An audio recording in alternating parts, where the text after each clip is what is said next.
네, 안녕하십니까. 안태육장입니다. 월간 이장섭 바로 시작하도록 하겠습니다. 이장섭 전 의원님 오셨습니다. 안녕하세요. 네, 안녕하세요. 이장섭입니다.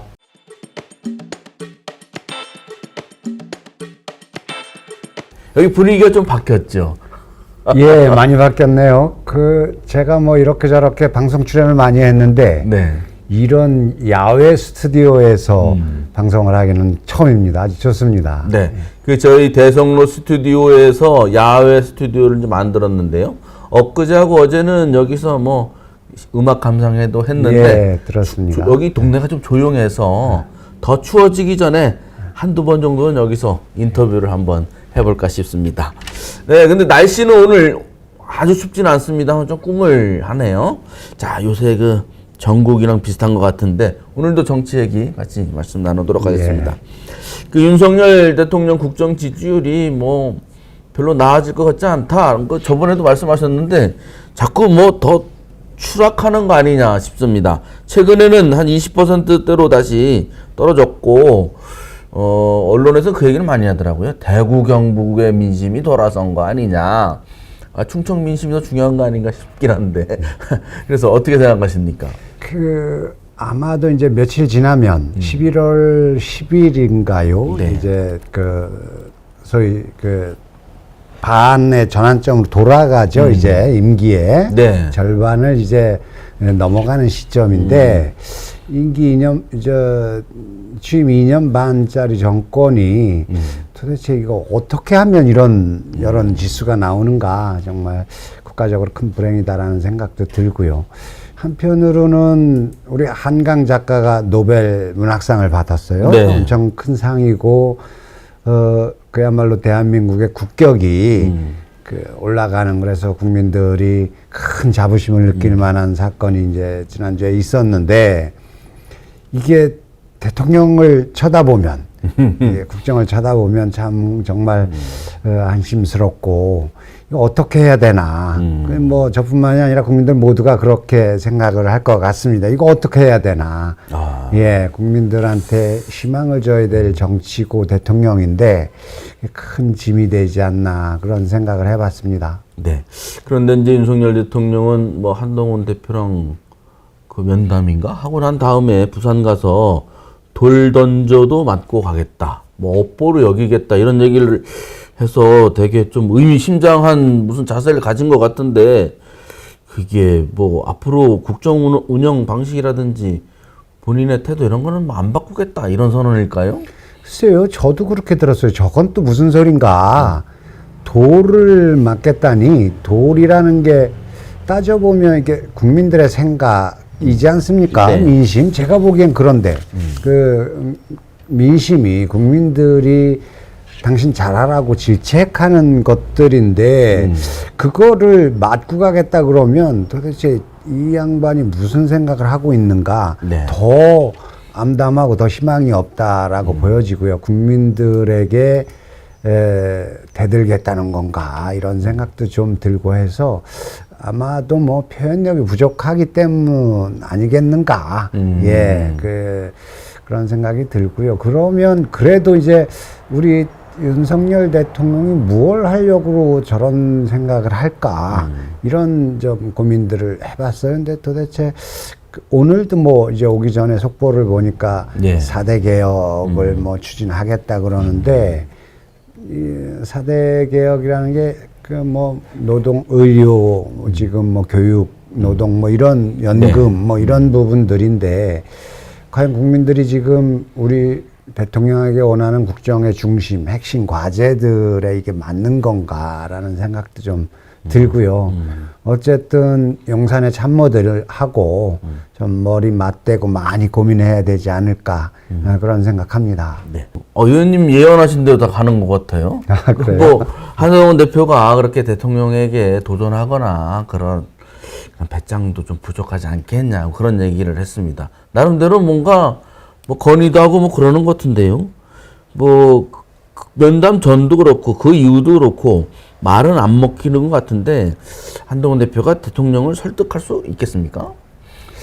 글쎄요, 제가 생각하기에는 이제 설득하고 안 하고의 문제가 아니라, 한동훈 대표한테는 윤석열 대통령은 그냥 어쩌면 주어진 조건이다. 이렇게 봐야 될 것 같아요. 네. 한동훈 대표와 윤석열 대통령 내지는 김건희 여사는 뭔가 이렇게 물고 물리는 서로의 약점을 서로 쥐고 있는 이런 상황이 아니겠는가라는 생각이 이번 회담을 통해서 좀 들고요.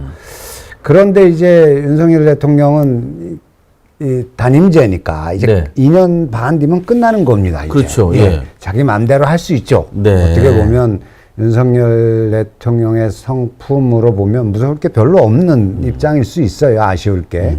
근데 한동훈 대표 같은 경우는 입장이 다르죠. 예, 어떻게든 차기 대권 주자로서 국힘의 입장에서 보면 정권을 재창출해야 되는 이제 그런 입장일 텐데 이걸 어떻게 이 조건을 주어진 조건을 잘 극복하느냐의 문제죠. 아하. 그런데 지난번 면담 이후에 한동훈 대표의 모습들은 제가 보기에는 저 같은 뭐 작은 정치인 입장에서 봐도 굉장히 수가 모자라다 이런 판단을 많이 해요. 윤석열 대통령하고 싸우는 방법은 여러 가지가 있을 겁니다 아마도. 네. 그런데 다녀오자마자 바로 친한계 의원들을 모아서 뭐 밥을 먹고 윤석열 대통령이 그 후에 주경호 부총리인가요? 해서 같이 주경호 원내대표죠. 한동훈은 그렇게 보내고 자기들끼리 모여서 밥 먹고 이거 보기 안 좋죠. 그런데 이제 윤석열 대통령 그렇다 치고 한동훈 대표 경우에는 그렇게 하는 것들이 과연 맞나? 지지율이 20% 정도인 대통령이라면 국민 모두가 느끼는 감정이 비슷할 겁니다. 네. 특히 이제 보수 진영 국민들마저도 굉장히 안타깝고 윤석열 대통령이 왜 저럴까 이런 입장이고 차기 어떤 정권 재창출을 해야 되는데 그렇게 되면 윤석열 대통령이 지는 해고 한동훈 대표가 어떻게든 이 보수층을 끌어안기 위해서 그들의 네. 대표가 되기 위해서 행보를 해야 될 거란 말이에요. 예. 윤석열 대통령과 각을 세우고 싸우고 내지는 당내에서 친한계 친윤계로 갈등을 증폭시키고 이런 것은 정말 하수가 하는 일 아니겠는가. 이렇게 이런 때일수록 제가 훈수들 입장은 아닙니다만은 한동훈 대표 같은 경우는 당내에서 윤석열 대통령을 걱정하고 당을 살려야 된다라는 큰 명분으로 예. 당을 뭉쳐야죠. 그렇게 해서 자기가 당대표로서의 권한을 행사해야만 그게 명분 있게 윤석열 대통령을 극복할 수 있을 텐데 제가 보기에는 오히려 이제 언론에서는 주로 유난 갈등이 당내의 갈등으로 이렇게 확대 재생산되는 과정들이 계속 나오고 있지 않습니까? 네. 그건 별로 보기도 좋지 않고 정말 정치 초보구나라는 생각을 지울 수가 없죠. 이제 그래서 말인데요. 밥도 따로 먹고 해서 한 20명이 모였다고 그래서 또 뉴스에도 나오긴 했는데 요새 보면은 한동훈 대표가 힘이 센 건지, 추경호 원내대표가 더 힘이 센 건지, 원내대표의 한계가 좀 있는 것도 같은데, 그러면 이제 앞으로 김건희 여사 특검법이 또 제출되면, 또 용산에서 거부했을 때, 한동훈계가 찬성 입장으로 확 뭉쳐서 법을 통과시킬 것 같습니까? 글쎄요, 굉장히 어려운 문제일 텐데, 국민의힘 내부에는 일단 앞에 박근혜 전 대통령 탄핵 때의 수업이 네. 있지요.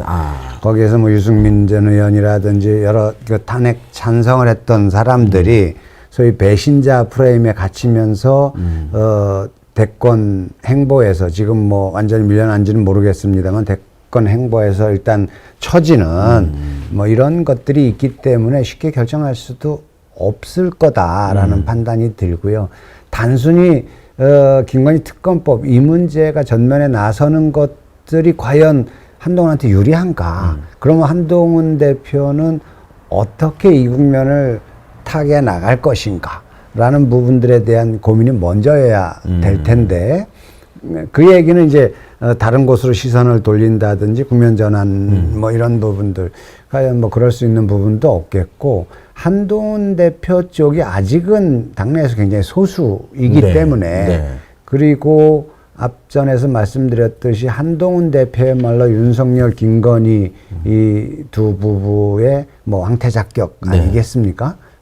그렇기 때문에 정말 이것은 뭐 쉽지 않은 상황이다. 그렇게 몰려가는 것들은 한동훈한테는 굉장한 불행일 거다. 그렇게 저는 보고요. 그래서 김건희 특검법이 통과되냐 안 되냐의 문제는 굉장히 조금 이 상황이 지난 다음에 문제가 아니겠는가.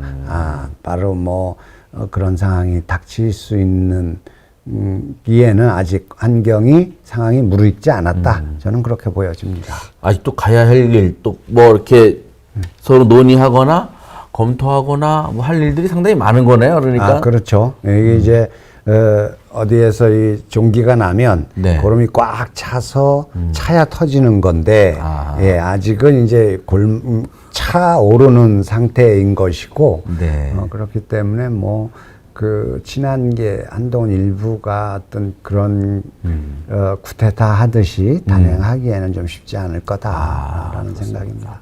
네, 알겠습니다. 그러면 이제 지금부터는 야당의 상황 같이 한번 말씀을 나눠보도록 하겠습니다. 그 조국 혁신당이 지난 주말에 집회를 아예 열었어요. 그래서 대통령 탄핵을 전면적으로 주장하고 나섰는데 이게 윤석열 대통령 탄핵 운동의 시발점인 건지 아니면 뭐 정치적인 퍼포먼스인지 그 조국 혁신당이 이제 주장한 것이 그러니까 자기들을 이제 돋보기 위해서 하는 건지 여러 가지 해석이 있을 수 있는데요. 이 탄핵 운동에 대해서는 어떻게 보십니까? 뭐 국민들이 다 마음에 안 들어 할 겁니다. 네. 그래서 할 수 있으면 탄핵을 해야 된다라고 생각하는 국민들이 꽤 다수가 아니겠는가 생각이 들고요. 그런 면에서 뭐 당연하게 여러 정당 중에 한 정당이 탄핵을 들고 나오는 것들은 어쩌면 현재 상황에서 자연스럽다라고 보여지죠. 특히 이제 조국 혁신당 같은 경우가 탄핵을 들고 나오는 것들에 대해서 뭐 자연스럽다라는 생각이 들어요. 이제 정치적으로도 조국 혁신당 같은 경우는 이제 소수 정당으로 지난 총선에서의 조국 혁신당의 돌풍과는 많이 좀 지금은 상황이 다르죠.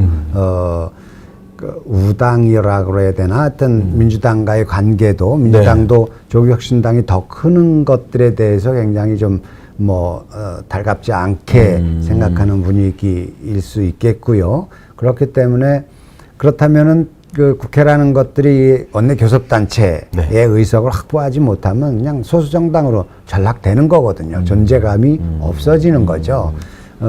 그런 측면에서의 또 어쩔 수 없는 선택일 가능성도 있겠고, 그러나 이제 그 윤석열 대통령에 대한 지지도가 20% 초반대 박스권에 계속 횡보하고 있고, 또 집권 여당이라는 국민의힘 정당 자체도 어떤 여당으로서 역할도 못하고 뭐 이런 측면이 있기 때문에 이 국민들이 가지고 있는 우려와 분노 이런 부분들이 틀림없이 있거든요. 이 부분들을 조국 혁신당이 대변할 그 어떤 정치적 책무 이런 것들을 본인들은 느꼈을 수 있을 것 같아요. 그래서 저는 뭐 조국 혁신당의 입장에서는 자연스러운 선택이다라고 보여집니다.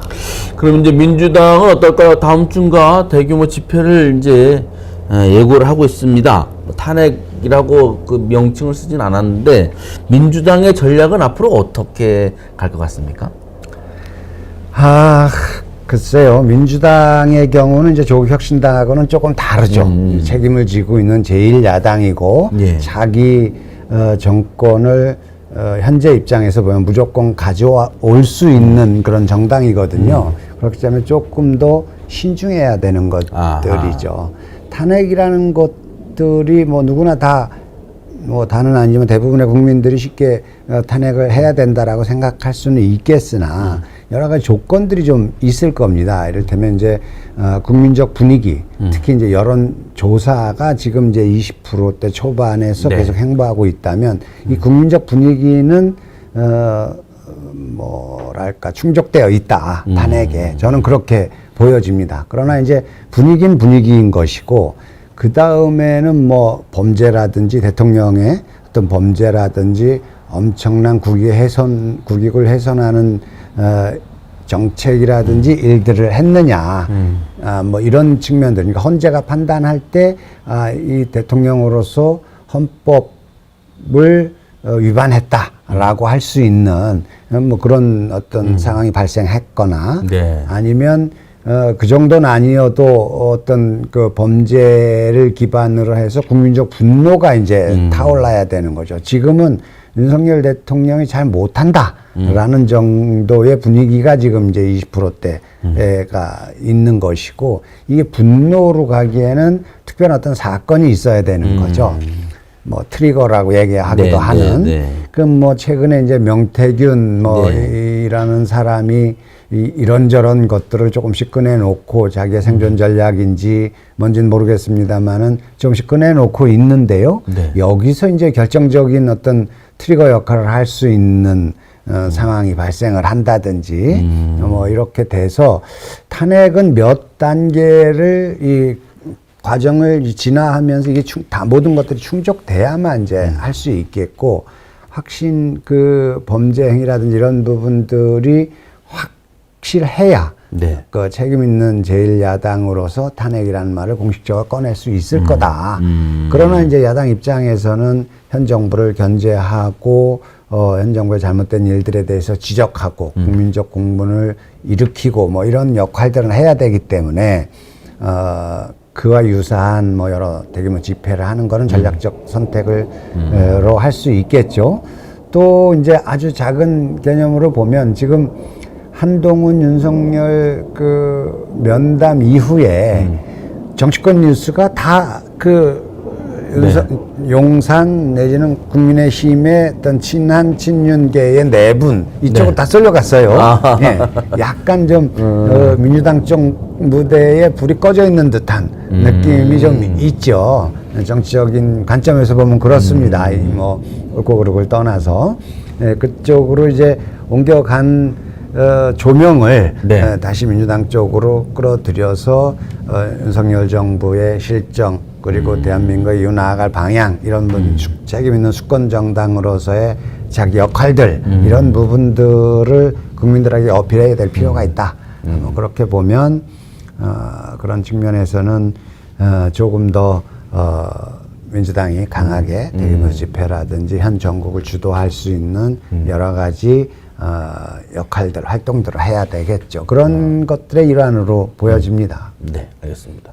지금 아직 뭐 한겨울도 아닌데 이 뭐 아주 얇은 그 뭐지 얼음이 폭하면 깨질 것 같은 아주 그 일촉즉발의 그러한 아주 위태위태한 정가 상황인 것 같습니다. 의원님 보시기에 지금 뭐 우크라이나 러시아 전쟁에 북한군도 파병됐다 하고 이스라엘 가자도 전쟁하고 있고 뭐 남북한뿐만 아니라 동북아도 굉장히 위험하고 또 국내는 국내대로 이렇게 상당히 시끄러운데 당분간 앞으로 올겨울 정도의 전국은 어떻게 될 것 같아요? 정말